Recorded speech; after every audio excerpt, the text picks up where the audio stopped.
The old asylum had been sitting empty for 50 years. Everyone told me the stories. Of course, ghosts in the solitary wing, they'd say. But they were just stories.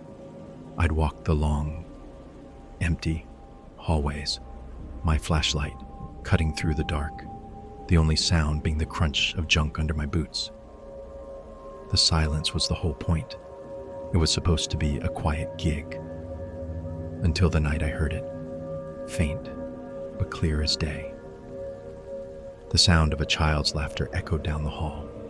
It was a happy sound, but so completely out of place, it was terrifying. The world definitely changes after the sun goes down.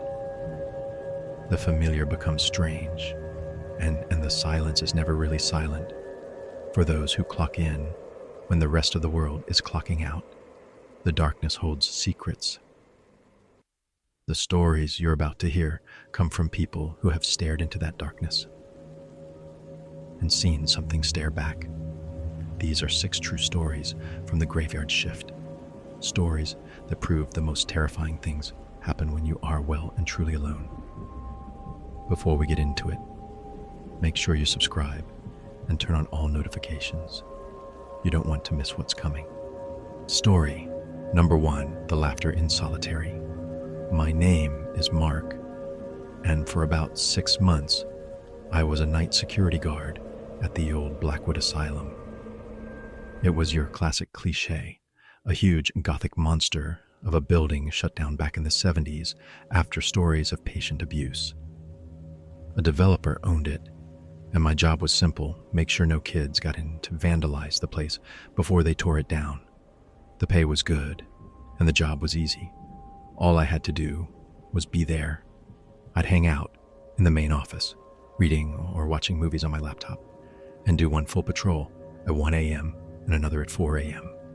The place had a reputation. Obviously, locals talked about a ghost nurse who roamed the West Wing, or screams coming from the old electroshock rooms. I blew it all off. Every old building has its ghost stories. They're just the product of overactive imaginations, fueled by peeling paint and long, dark hallways. For the first few months, the job was exactly what I expected: boring. The asylum had its own soundtrack, you know? The groans and creaks of an old building settling, the wind whistling through broken windows. But it was nothing I'd call supernatural. It was just an old, empty building. My patrol route was always the same. I'd start in the East Wing, go through the main hall and cafeteria, then the West Wing, and finally, the part of the building everyone dreaded, the solitary confinement ward. It was a separate, smaller building connected by a covered walkway. This was where they sent the worst cases, and it just had a heavy, oppressive feeling that clung to you. The air was colder there. The silence felt deeper. The cells were just tiny concrete boxes with solid steel doors, each with a little slot for food. It was my least favorite part of the patrol, so I always saved it for last. One night in October, I started my 1 a.m. patrol. Everything was normal. East Wing was quiet. Cafeteria was still. West Wing was drafty as always. I crossed the walkway to the solitary ward, my mag light cutting through the heavy darkness. The legends claimed this area was haunted by the ghost of a child who supposedly died in one of the cells, though there were no records of it. Just another ghost story, I told myself. I walked the short, dead-end hall, shining my light on each cell door, making sure they were shut and locked. I got to the end, turned around, and that's when I heard it for the first time. A soft, metallic scraping sound. It came from behind me, from one of the cells I'd just passed. I froze, every muscle in my body tensed up. It's a rat, I told myself, or just some debris settling. I slowly turned and aimed my light back down the hall. Silence. I took one shaky step, and the sound came again, but louder this time.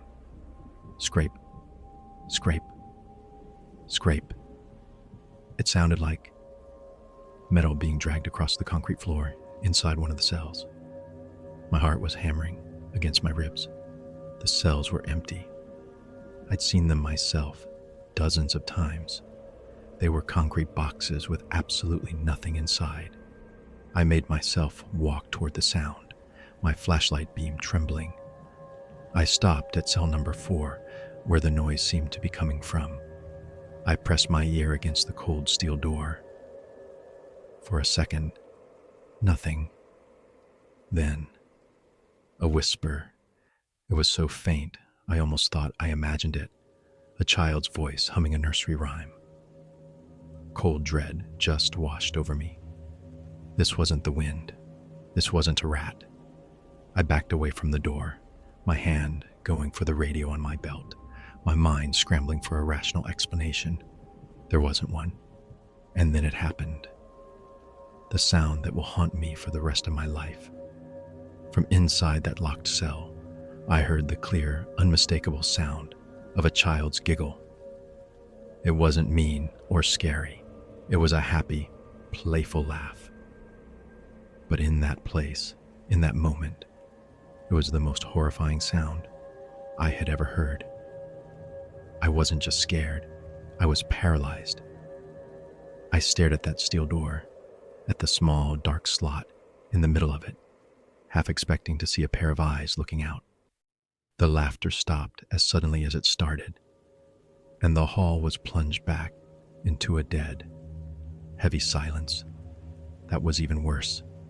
The silence was now full of dread.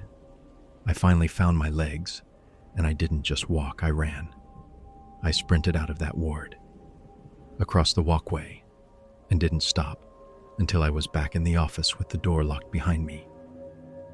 I called my supervisor and told him I was sick and had to leave. I couldn't bring myself to tell him the truth. Who would believe me? I never went back. I quit the next day. They can keep their money. I don't know what was in that cell. I don't know if the legends were true or if it was some kind of prank, though I can't imagine how. All I know is that building wasn't as empty as everyone thought. And sometimes, late at night, when my house is quiet, I can still hear the faint echo of a child's laughter. Story 2, The Man in the Rain. For 2 years during college, I worked the night shift at a 24/7 gas station. It was on a pretty lonely stretch of highway, so most of our business came in waves. You'd get a rush around 11 p.m. from the after-bar crowd, and then another around 5 a.m. with the early commuters. But between midnight and 4 a.m., the place was a ghost town. It was just me, the hum of the coolers, and the endless blacktop outside. Anyone who's worked a lonely night shift knows that kind of isolation can really mess with your head. The rules were simple: lock the doors after 10 p.m. and only do business through the little transaction window. It was a safety measure I was more than happy to follow. My shift was usually boring, just stocking shelves, cleaning, and watching movies on a portable DVD player. But one rainy Tuesday night, that routine was shattered. The rain had been coming down in sheets for hours, drumming on the roof and making the outside world feel a million miles away. It was about 2:30 a.m., the deadest part of the night. I was in the back sorting beef jerky when the bell on the front door chimed. My blood ran cold. The door was locked. I crept to the edge of the aisle and peered toward the front. Standing just inside, dripping water all over the floor, was a man. He was tall and thin, wearing a soaked, dark raincoat with the hood pulled low. I couldn't see his face, just a dark shadow where it should be. My heart hammered in my chest. How did he get in? I always locked that door. It was the first thing I did when my manager left. "Sir, the store is closed," I called out, my voice shaking a little. "You have to use the window outside." He didn't move. He just stood there, dripping. A puddle was growing at his feet.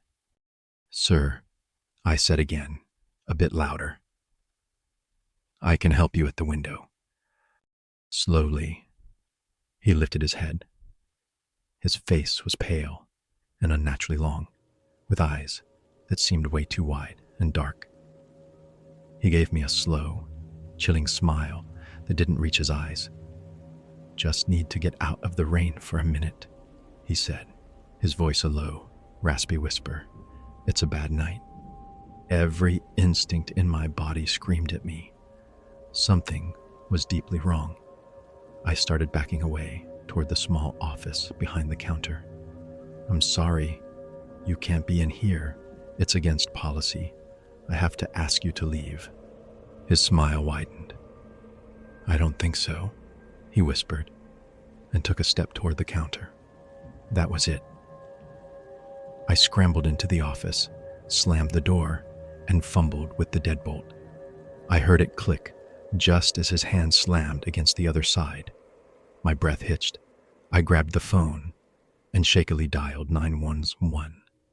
As I was whispering my location to the dispatcher, I heard a new sound from the store. Scratching. I peeked through the small security window in the office door.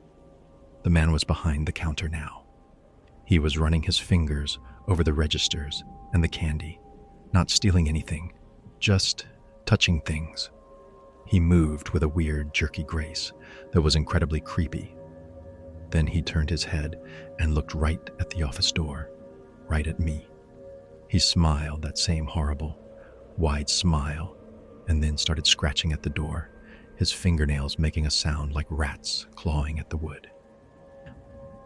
I shrank back from the window.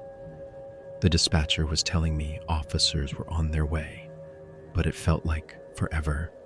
The scratching just kept going. This rhythmic, maddening sound. Then it stopped. The silence that followed was somehow even scarier. I waited, barely breathing, listening for anything over the rain and my own frantic heartbeat. After what felt like an hour, I heard the beautiful sound of sirens. Red and blue lights flooded the station. I peeked through the window again. The store was empty. The man was gone. The front door was wide open, swinging gently in the wind. The police cleared the building, but there was no sign of him. We checked the security footage. It was chilling. The video shows me locking the door at 10 p.m. Then, at 2:32 a.m., the man walks right up to the door, and it just opens for him. He doesn't touch it. It just swings open. The footage showed everything: his creepy smile, him coming behind the counter, scratching at my door. Then, moments before the police arrived, he just walked back out into the rain and vanished. The lock wasn't broken. No sign of forced entry. I have no explanation for how he got in. I worked 2 more shifts, but my nerve was shot. Every shadow, every customer made me jump. I couldn't shake the image of that man's smile or the sound of his nails on the door. I quit and found a job that let me sleep at night. Story 3, the 3rd floor call light. I'm a registered nurse. And for the last 5 years, I've been on the night shift in a geriatric ward. The hospital's been around since the 1940s. Night shifts in hospitals are already kind of eerie. The long, quiet hallways and the hum of machines can play tricks on your mind. But what happened last winter wasn't a trick. Our ward is on the 4th floor. The 3rd floor, right below us, has been shut down for years. It used to be the old surgical ward, but now it's just for storage, a dark maze of empty rooms, old gurneys under white sheets, and stacks of old equipment. No patients have been on that floor for at least a decade. It's kept locked, and only maintenance and a few senior nurses have a key. One January night, we were having a pretty quiet shift. I was at the nurses' station with my colleague, Sarah, doing some charting. It was around 3 a.m., that weird silent hour when the world feels like it's holding its breath. Suddenly, A call light went off. We both looked up at the main board. Room 412. Sarah frowned. That's Mrs. Davison's room. I just checked on her. She was out cold. She got up to go check, but as she did, another light came on, then another, and another. In seconds, half the lights on our board were flashing. We looked at each other, totally confused. A system glitch. We split up and checked on every single patient. Every one of them was fast asleep. We reset the lights and went back to the station, baffled. Must be a short in the system, Sarah said, picking up the phone to call maintenance. As she was on the phone, it happened again, but this time it was different. A single call light started blinking on the old disconnected panel beneath our main one, the panel for the third floor. The label next to the blinking red light was faded, but you could still read it, room 388. We both just stared at it, completely frozen. That was impossible. The power to the third floor had been cut for years. Sarah slowly put the phone down. Did you see that? She whispered. I see it, I whispered back. The little red light for room 368 kept on blinking. It felt like a summons. My logical side was screaming that it was a technical glitch, a crossed wire, but my gut was telling me something else. The stories about the third floor suddenly felt a lot more real. They said a patient had died under mysterious circumstances right before they closed the wing. Sarah, being the practical one, grabbed the master keys. Come on, she said, her voice tight. We're going down there. I'm not spending the rest of the night scared of a faulty wire. Reluctantly, I agreed. We took the staff elevator down one floor. The doors opened to total darkness. Sarah used her phone's flashlight to find the light switch. The old fluorescent lights flickered on with a hum, casting a sick yellow glow down the hallway. The air was thick with the smell of dust and decay. We walked down the corridor, our footsteps echoing. We reached room 308. The door was closed. Sarah hesitated, then pushed it open. The room was empty, except for a single, ancient-looking hospital bed. The call button, a grimy yellowed piece of plastic, was dangling by its cord. It wasn't pushed in. We stood there in the doorway, a wave of relief washing over me. Just a glitch, a weird, spooky glitch, but nothing more. And then we heard it. From the bed in the middle of the room, a soft, weak cough. We both froze, our eyes locked on the bed. It was empty. There was no one there. But the sound was so clear. Before we could even react, the call button next to the bed lit up with a faint red glow, and at the exact same time, the mattress on the empty bed visibly sank, as if someone had just shifted their weight. We didn't scream. We didn't even speak. We just turned and fled. We ran down that hallway, faster than I thought I could, not stopping until we were back in the bright light of our own ward, slamming the stairwell door behind us. We looked at the old panel. The light for room 308 was dark. We never told anyone what we saw. Who would believe us? But sometimes, in the dead of night, we'll both glance down at that old, dead panel. We never saw the light go on again, but we know what we heard and what we saw. The third floor isn't just used for storage. Something is waiting there, and it knows we're right above it. Story 4, the mannequin in aisle 12. I used to work the overnight stocking shift at one of those giant superstores. Working in a place like that at night is a strange experience. During the day, it's buzzing with people and noise, but at night, it's a huge, silent, an incredibly creepy cathedral of stuff.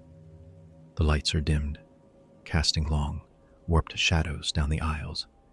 It's the kind of place that can make you feel like you're not alone, even when you know you are. I was part of a small crew, but we worked in different sections, so for hours at a time, I was completely by myself. One night, I was assigned to the clothing section. I hated clothing. The mannequins always gave me the creeps. In the dim light, their blank faces and stiff poses looked like a silent, watching army. I was working my way down an aisle, headphones in, listening to a podcast. I was stocking t-shirts when I got that classic feeling of being watched. I paused and pulled out an earbud. Silence. I glanced around. Nothing but clothes and mannequins. I shrugged it off as late-night paranoia and went back to work. A few minutes later, I moved to aisle 12, the women's formal wear section. There was a display at the end of the aisle with 3 mannequins in evening gowns. I started working with my back to them. After about 10 minutes, I finished a box of dresses and turned around to get another. I stopped dead. One of the mannequins had moved. When I started, all 3 were facing forward. Now, the one on the left was turned slightly, its plastic head angled right toward me. My heart did a little jump.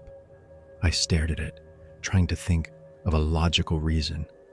Maybe one of the other guys bumped it as a joke. My buddy Dave was known for pulling stupid pranks. Very funny. Dave. I yelled out into the silence. My voice just echoed back. I walked up to the mannequin and pushed it back to its original position. It was heavy. You couldn't just bump it. Feeling uneasy, I decided to take my break. I walked to the employee lounge, a trip that felt much longer and darker than usual. I told Dave what happened, and he swore he hadn't been anywhere near the clothing section. He seemed genuinely clueless and a little spooked himself. After a coffee, I went back to aisle 12. The mannequin was exactly where I'd left it. I let out a breath I didn't realize I was holding. It was just my imagination. I put my headphones back in, cranked the volume, and got back to work. I worked for another hour, my back to the display. I was just finishing up when I turned around, and my blood turned to ice. The mannequin hadn't just turned this time. It was gone. The platform was empty. I ripped my headphones out. My heart was pounding. I scanned the area. The store was dead quiet. Okay, this isn't funny anymore, I shouted, my voice trembling. Silence. Where could it have gone? It was a heavy, full-sized mannequin. I started walking slowly down the aisle, looking between the racks of clothes. Then I saw it. At the far end of the aisle, almost hidden behind a rack of winter coats, was a flash of the sequined dress. It was standing there, in the shadows, facing away from me. I started walking toward it, a mix of anger and terror bubbling up inside me. Whoever's doing this, stop it. You're going to give me a heart attack. I rounded the rack of coats, ready to confront whoever was messing with me. The mannequin was there, its back to me. All right, you got me, I said, reaching out to grab its plastic shoulder. And it turned its head. It turned its head slowly, creakily, all the way around. But it wasn't a blank, plastic face anymore. The face was pale and thin, with 2 dark, hollow-looking eyes, and a mouth stretched into a silent scream. It wasn't plastic. It looked like flesh. I screamed and stumbled backward, falling over a box. I scrambled away on my hands and feet, my eyes locked on the horrible figure. It didn't move. It just stood there, its head twisted at an impossible angle, its silent scream aimed right at me. I got to my feet and ran. I ran all the way to the security office and babbled incoherently to the guard on duty. He rewound the security footage for aisle 12. We watched the last 2 hours. The footage showed me working. It showed me leaving for my break. It showed me coming back. The 3 mannequins at the end of the aisle never moved. Not once. The video showed me suddenly turning around, staring at nothing, yelling, and then sprinting out of the aisle like I was running for my life. The mannequin in the sequin dress stood on its platform, motionless, the whole time. They thought I was on drugs. I was sent home and told to take a drug test the next day. I passed, obviously, but I never went back. I couldn't. I don't know what I saw that night in aisle 12. There was nothing on the camera, but I know it was real. I know that face I saw wasn't plastic. And I know I wasn't the only one in that store. Story 5. The guest in room 207. For a little over a year, I was the night auditor at a small rundown motel in rural Oregon. It wasn't a fancy place, mostly for truckers and tired travelers on I-84. My job was a mix of checking in, the occasional late-night guest, running financial reports, and making sure the place didn't burn down. Like a lot of motel night shifts, the isolation meant you dealt with some pretty weird stuff. Most nights were painfully dull. I'd sit in the lobby, the only light for miles, and read or watch TV. But one night in late autumn, a man checked in who I will never, ever forget. He showed up around 1 a.m., walking out of the darkness. He was a tall, thin guy in a long, dark coat, even though it wasn't that cold. He asked for a room for one night and paid in cash. The first thing that struck me as weird was that he had no luggage. Not a bag, not a briefcase, nothing. His face was shadowed by a wide-brimmed hat, but I could see he was pale, with tired, sunken eyes. He didn't say much. I gave him the key to room 207 on the second floor overlooking the woods. He took the key and walked out without another word. I watched him cross the parking lot and disappears up the stairs. For the next hour, everything was quiet. I tried to do my work, but I couldn't shake a bad feeling about him. Around 2:30 a.m., I heard a sound from outside. I looked at the security monitor for the upstairs walkway. Nothing. Then, I heard it again, clearer this time. A rhythmic thudding. Thump, thump, thump. It sounded like it was coming from room 207. My mind immediately went to the worst-case scenario. Was he tearing up the room? Was he hurting himself? I picked up the phone to call him, but my hand just hovered over the keypad. For some reason, I was terrified to talk to him. The thudding stopped. I sat there, staring at the phone, for about 5 minutes. I was about to write it off when a new sound started. It was a low, gut-wrenching sound, like an animal in pain. It was the sound of someone sobbing desperately. It was coming from room 208. My unease turned into real fear. I was just a 22-year-old kid. I wasn't equipped for this. I dialed my manager, Frank, who lived a few miles away. I explained the whole thing in a whisper, the strange guest, the thudding, and now the crying. He sighed, annoyed at being woken up, but agreed it sounded bad. He told me to stay put and that he'd be there in 10 minutes. Those 10 minutes were the longest of my life. The sobbing from room 207 never stopped. It was a sound of pure misery that was getting under my skin, making me feel both terrified and deeply sad. When Frank finally arrived, the sound was still going. He heard it too, his face grim. "Okay," "Let's go see what's going on," he said, grabbing the master key. We walked up the stairs, and the sobbing grew louder as we got closer to room 207. Frank knocked loudly. "Management, sir. Are you all right in there?" The sobbing stopped instantly. The silence was sudden and absolute. "Sir," Frank called again. "I'm opening the door." He slid the key in and pushed the door open. I peered over his shoulder. The room was dark. Frank flipped on the light switch. The room was perfect. The bed was made. The towels were untouched. The art was straight on the walls. It was completely empty. No luggage, no coat, no hat. The window was locked from the inside. We checked the bathroom. It was empty and dry. The man was gone. "How did he get out?"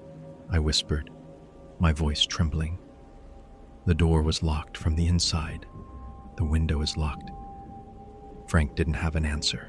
He just stood there, looking around the empty room, completely baffled. We checked the security footage. It showed the man walking into the room at 1:05 a.m. It showed me and Frank arriving at the door just a few minutes ago. It showed nothing in between. No one had left that room. The money the man had paid with was still in the register. His registration card was still on the counter.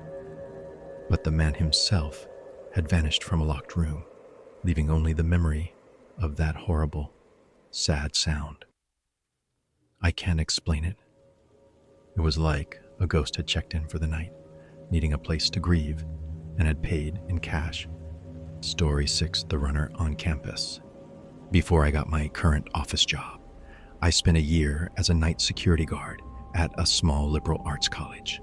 It was a beautiful campus, old brick buildings, huge lawns, big oak trees. I worked through the summer break, so from 10 p.m. to 6 a.m., the whole place was my kingdom, a kingdom of total silence. This kind of lonely patrol is often when guards report strange things.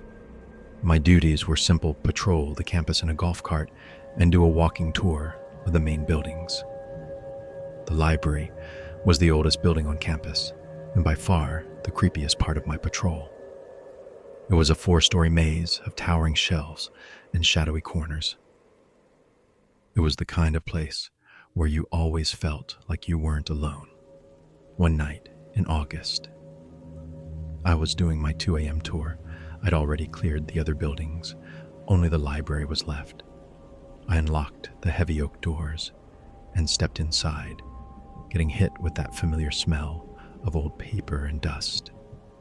I was on the 3rd floor, in the history section, when I heard a noise from the floor above me. A soft thud, like a heavy book falling on the carpet. I froze and listened. Nothing. I took the stairs to the 4th floor, which held the special archives. It was even quieter and darker up there. I was walking down the central aisle when I saw him at the far end, about 100 feet away. A figure darted from one bookshelf to another. It was just a flash of movement, but it was definitely a person. My heart jumped into my throat. "Campus security," I yelled. "This area is closed. Show yourself." No response, just silence. My training kicked in. I radioed it in to dispatch. "Dispatch, this is Unit 3. I have an unauthorized individual on the 4th floor of the library." The dispatcher, Susan, answered. "Copy that. Unit 3. I have eyes on the 4th floor cameras. I don't see anyone." "Are you sure?" "I'm positive." "Susan, I saw him." I started moving slowly down the aisle, my flashlight beam cutting through the darkness. As I moved deeper into the stacks, I heard footsteps. They were running, moving away from me. "Stop right there," I yelled, and I started to run after the sound.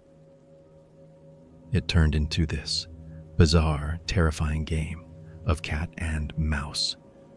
I'd hear him run. I'd follow. Then silence. I'd stop. And then I'd hear him again in a different section. He was messing with me, always staying just out of sight. I still don't see anyone on the cameras. Mark. Susan's voice crackled over the radio. The whole floor looks empty, except for you. That's impossible, I hissed back, out of breath. I can hear him. He's running from me right now. Then, I caught a break. I heard him knock something over in the aisle, right next to me. I whipped around the corner, and my flashlight beam landed on him. He was at the end of the aisle, his back to me, wearing a simple gray sweatsuit. He was perfectly still. Got you, I panted. Turn around. Slowly. He didn't move. I started walking toward him. I said, turn around, don't make me. He turned, and my heart stopped. He had no face, where his eyes, nose, and mouth should have been. There was just a smooth, blank sheet of skin, like a mannequin. It was the most horrifying, unnatural thing I had ever seen. I was so shocked. I stumbled backward. I couldn't even scream. The faceless man didn't make a sound. He just stared at me with his non-existent eyes. And then he bolted. He ran with this incredible, inhuman speed, not toward the stairs, but right at the large window at the end of the aisle. Before I could even process what was happening, he leaped, crashing through the thick glass and vanishing into the night. I stood there, stunned, staring at the shattered window. I finally found my voice and screamed into my radio what had just happened. Susan was frantic, telling me she was sending the police. The police arrived and searched the grounds below the broken window.